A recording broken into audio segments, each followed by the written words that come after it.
Okay mga kababayan, Chris Ulo po at welcome back po rito sa ating YouTube channel. Okay mga kababayan, mga kanalis, pag-usapan ho natin itong si Senador Bato de la Rosa na kung saan mukhang natagpuan na yata. Ang dami kasing naghahanap dito kay Senador Bato de la Rosa, mga kababayan, mga ka-analyst, kasi alam niyo naman, ang titindi, ang bibigat lagi ho ng binibitawang salita pagtatanggol nito kay Digong Kapag may mga interview ito si Bato de la Rosa sa mga iba't ibang programa, lagi ho pag nagsalita ito ipaglalaban, maikipagpatayan, handa siyang mamatay, ilaan ang kanyang buhay dito kay Tatay Digong niya.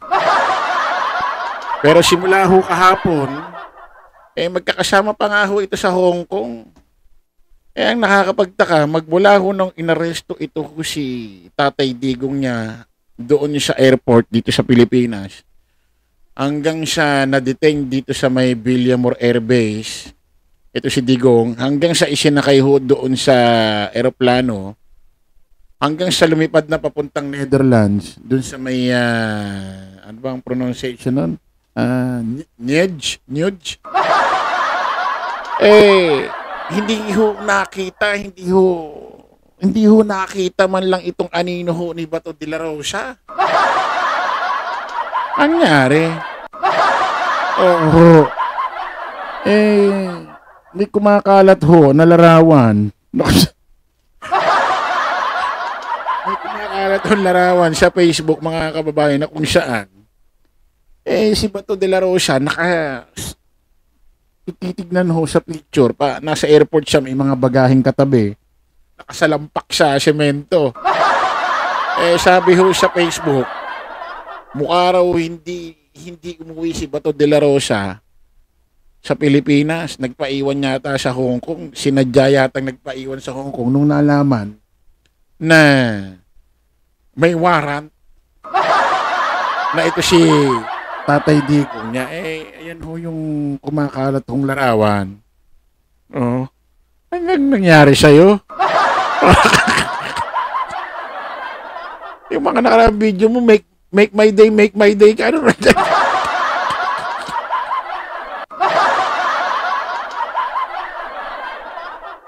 Ayan, oo. Ano ba nangyari dyan? Ba't ba nandiyan dyan sa may? Ano ba nangyari rito sa taong ito? Pag gumagawa ng video ito, nagsasalita na sa video, ang titindi ho ng mga banat. Hanggang sa makalipad ho yung kanyang puon, puon tuloy. Hanggang sa makalipad itong Tatay Digong niya, papuntang Nudge, Netherlands, di ho man lang nakita to si Bato de la Rosa. Buti pa doon si Bongo, for the views. At isa ho pa sa hinahanap ho ng taong bayan, mga kababayan, walang iba. Ito hong ating magaling, magiting na senador na pinakamarami hong nakuha boto sa kasaysayan ng Kalawakan. Walang iba kundi ho si Senador Robin Padilla, na kung saan matitindi rin ho ang mga binitawang pahayag salita nito sa mga social media nung nakaraang taon Pag napag-uusapan ho yung usaping ICC, mga kaso nito ni Senador Senador Bato de la Rosa at former President Rodrigo Roa Duterte. Hanggang sa si Robin nasa Hong Kong din magkakasama rin ho ito hanggang sa lumapag ho sa airport si Digong, inaresto ni General Torre, director ho ng CIDG, hanggang sa dinetain ho dyan sa Villamor Air Base, hanggang sinakay ho sa aeroplano papuntang Netherlands. Hindi na rin ho nakita si Senador Robin.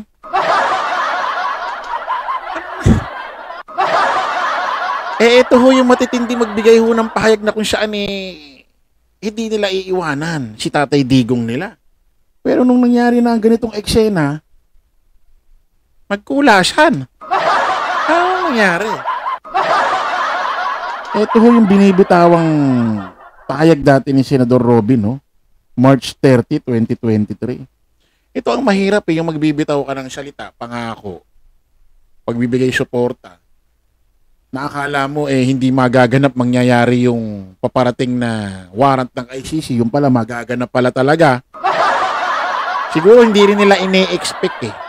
Kaya nagbibitaw sila ng mga ganitong katitinding mga pambobola kay Digong. Hindi nila ine-expect na mangyayari. Kaya ganito sila magbitaw ng mga salita. Pambobola at para makakuha ho ng simpatya, boto sa mga taga-suporta ni Digong. Kasi kinakailangan pag tatakbo ka ng posisyon sa gobyerno at membro ka ng PDP laban at gusto mo makakuha ng boto, manalo ka. Noong mga panahon na yun, malakas pa si Digong. Kinakailangan ipamumukha mo lagi sa mga DD shit follower ni Digong. Na lagi kinakailangan lagi pakita mo social media. Mahal mo yung puo nila si Digong. Para makakuha ka ng boto ng mga panahon na yun. Eh hindi siguro sukat akalain nito ni Bato at ni Senador Robin Padilla. Eh magaganap talaga, mangyayari. Akala nila eh hindi magaganap. Eto na nga naganap. Eh ano sabi dati ni Senador Robin Padilla? Basahin natin. Oh, ayun ho, legit ho yan ha. March 30, 2023. Mag-iisang taon na rin pala kasi March 11 na. Basahin natin. Kung huhulihin nila si Senador Bato de la Rosa, isama na nila ako. Isama na nila ako. Dahil ako, isa ako, ang gulo ng salit, ang gulo ng paliwanag mo. Ito nga natin. Kung huhulihin nila si Senador Bato de la Rosa, isama na nila ako. Dahil ako, isa ako sa sumuporta kay dating Pangulong Rodrigo Roa Duterte. Diyan sa drug war. Walang iwanan nga eh. Walang iwanan eh. Hindi mo lang nakita yung mga isang dulo ng daliri dito sa mga eksena kanina. Walang iwanan nga eh. Samahan ko sila kung saan sila. Total, sanay naman tayo sa kulungan. Sa abroad pa. Naku, masarap pagkain doon. O ayan ho yung mga pagyayabang pambobola ho ni Digong ni Robin Padilla kay Digong at kay Bato. Pag nakulong daw itong dalawang ito, si Senador Bato de la Rosa at itong si Tatay Digong ni Robin, si Duterte, eh sasamahan niya raw sa kulungan kahit sa abroad pa. At sanay naman daw siyang makulong. At kung sa abroad pa, eh okay daw at masarap naman daw ang pagkain. Eh pero ngayon, hindi ho natin nakita si Robin magmula umpisa ng eksena sa pag-aresto kay Digong hanggang sa makalipad na ho yung eroplano papuntang Netherlands. Wala. Eh, sinubaybayan ko ho yung kanyang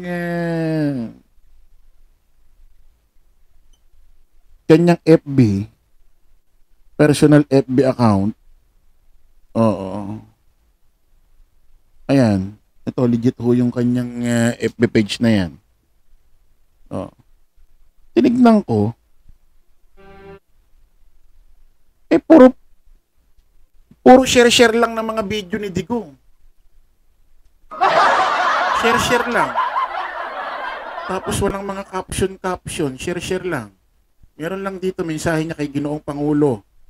Oh, ayan, kay Pangulong Bongbong, meron siyang parang isinusumbat. Ewan ko, ano yan? Hindi ako interesado. Oh, baka ako napapasayan, panonoorin yan. Oh. Wala, ito, share-share lang siya ng mga video para makaawaan ng mga tao si Digong, makakuha ng simpatya, yun. Wala, oh. Wala. Oh, share-share lang ng mga video. Doon niya lang sineshare niya ho yung mga live ni Bongo kanina. Oh, kasi si Senador Bongo nando doon sa Villamor Air Base. Siya lang ho yung talagang nando doon. Sineshare-share niya lang. Doon niya lang pinakita ang pagsuporta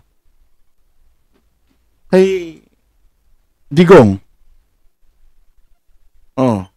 Share-share lang siya. Malayo ho dun sa mga ginagawa niya hong pahayag, pagyayabang, pambobola na kung saan eh sasamahan niya raw sa kulungan. Eh hanggang makalis yung eroplano, wala siya eh.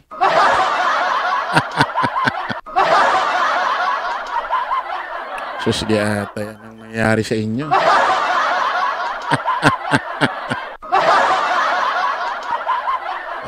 Ano nga ba sinasabi ko eh, pag totoong eksena na, wala na eh. Ay, nako. Kayo, mga DD shit, anong masasabi nyo sa dalawang ito? Si Senador Bato at si Senador Robin? Ito ba yung mga nagsasabi na hindi iiwanan, ilalaan ng buhay, sasamahan sa kulungan? Magmula umpisa ng pagkaka-aresto hanggang makalipad yung eroplano, wala sila. Malamang ito magpapaliwanag ito eh. Magpapaliwanag itong mga ito. Ano kaya ipapalusot itong mga to? Okay, maraming salamat po mga kababayan. Kita-kita ulit tayo sa panibagong live, panibagong vlog. Paalam po pasamantala ang inyong lingkod, Dos Chris Ulo. Lagi natin tatandaan, don't follow the majority, follow the right way. Maraming salamat. Kita-kits po tayo ulit. Bye-bye.